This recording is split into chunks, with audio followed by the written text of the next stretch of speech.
What's up, everybody? Welcome back to the Hominine Collection. We're talking about the painting from the series. In today's episode, we're going to talk about the painting Zulu and how everything came together for it. So I didn't want this episode to be very rambly. There's versions of this episode that I had filmed where I go on for like 30-40 minutes just talking about all the different things that went into it. But I chose to not use those because one, the amount of information that goes into it is too much to digest in just this little one sitting where we're talking about everything, the thoughts that went into the painting. What I can summarize all the information that would have been in there is that Black history is a deep tapestry of a bunch of different nations that all interweaved to make the world that we have today.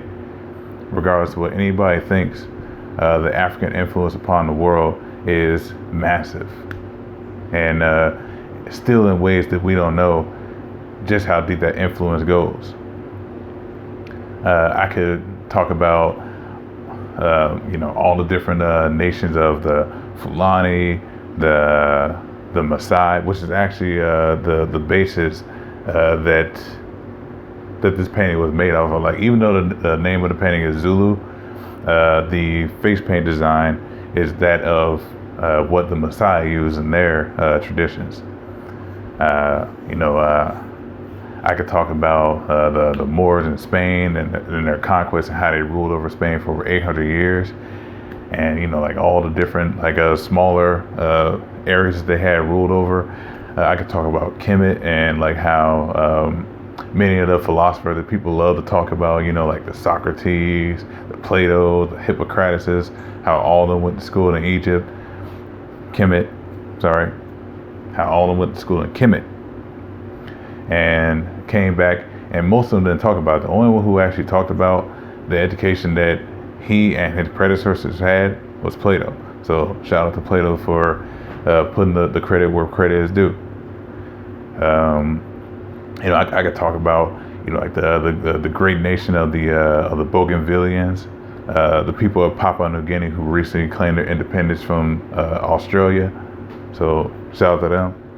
I could talk about the Olmec Empire and how they used the waves that came from West Africa to come to Central America and then set up these amazing civilizations and inspire civilizations to come after them, that classic design that you see over in with the Aztec temples, that square type of pyramid design is actually the old pyramid design that the kings in Kemet used to use before.